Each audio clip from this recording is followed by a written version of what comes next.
Саламатсыздарбы. Эмеси Ошондо программасы. Бүгүн Кыргызстанда кезектеги жашыл экономика жумалыгы башталды.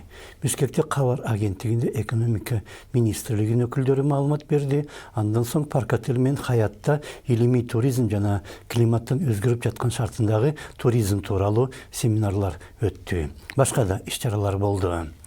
Жума ичинде Бишкекте жана аймактарда дагы башка конференциялар, талкуулар, маалымат жыйындары менен фестивалдар болот. Мунун баары кызыктуу жана пайдалуу, бирок мындай иш-чаралар мындан мурда деле өткөрүлгөн. Анткени өлкөнүн жалпы экономикасы жашыл жакка бурулганы көп деле байкалбайт. Ошондуктан бул жашыл экономика жумалыгы өз алдынча экономика болсо, өз алдынча өнүгүп жаткандай. Мисалга Тоо-кен тармагында аракеттенген ишканалардан кийин ал жакта омкорулган тоолор калып жатат жана ал компаниялар жашыл экономика тууралуу ойлонгону көрүнүп билинбейт. Бийлик аларга кээде нааразылыгын билдирет, алар экономикага деп кээде каражат да бөлүп берет. Бирок ошол каражат чындап эле экологияны жакшыртуу үчүн жумшалып жатканын коом текшерип биле албайт. Шаар калааларда топтолгон калдыктарды эмне кылаарды билбей жатканда кайдагы жашыл экономика жөнүндө сөз кылуу мүмкүн. Окумуштуу аналитиктер мусорду кантип жок кылуу же кайра иштетүү тууралуу ар башка макала отчет жазат. Бийлик улам жаңы биринен бири жакшы проекттерди талкуулайт, бирок калдык полигондору айлананы бузган жана эч ким бул маселени чече албагандай. Гөлдүн айланасында калдык сууну же канализация калдыктарын тазалоо боюнча бир дагы жакшы иштеген ишкана жок болсо, кайдагы жашыл экономика тууралуу сөз кылуу мүмкүн.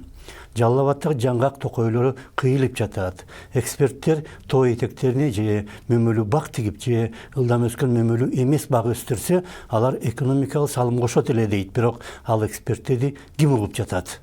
Во-первых, мы должны перевести животноводство на племенное. Биринчиден, малчылыкты асыл тукум малчылыкка өткөрүш керек. Экинчиден, малдын жайыттарга жайылышына норма киргизип, аны системалдаштыруу керек. Ошондо 9 миллион 140 000 гектар жер бошойт. Ал жерлерге бак тигип, багбанчылыкты же токой чарбасын өнүктүрсө болот. Территории от экстенсивного животноводства мы могли бы использовать под садоводство и агролесоводство. Андан да жаманы тоодогу токой гана эмес, шаардын ичиндеги парктарды дагы биз өз колубуз менен жок кылып жатабыз. Ататүрк атындагы бактын аймагынын 3/1-ине хан сарайлар салынып калды жана аны эч ким эми калыбына келтире албайт. Кара жыгач багы да ошондой тагдырга кабылды. Бишкектин ар башка аймактарындагы бак скверлерге да тамдар курулууда жана эч ким муну токтото албай калды окшойт. Анысы аз келгенсип сырттан Кыргызстанга алып келинген машинелердин эскисине салынган бажы төлөмү жаңыларга караганда арзан. Алар болсо абаны алдаганча көбүрөөк булгайт. Ошол эле учурда эски машинелерден чыккан калдык газды тазалоо боюнча өлкөдө бир да ишкана жок. Андай кылайын дегендерге мамлекет колдоо көрсөтпөйт. Ошол себептен ишкерлер ылдам пайда алып келчү бизнес тууралуу гана ойлонот. Гидроэнергетика жашыл, бирок эгемендиктин 30 жылында өлкөдө бир да ГЭС курулган жок. Анын ордуна биз көмүр менен иштеген жылуулук борборун модернизациялайбыз. Жеке менчик үйлөрдү дагы көмүр менен жылытабыз. Алардын түтүнү шаарды каптап бүттү. Айрым жеке менчик компаниялар күн батареяларын иштетип жатат. Мамлекеттик деңгээлде болсо алар да жок. Шамал менен иштеген бир дагы станция да жок. 18-жылы кабыл алынган концепцияда жашыл экономикага өтүү боюнча үгүт иштери колго алынууга тийиш деп жазылган.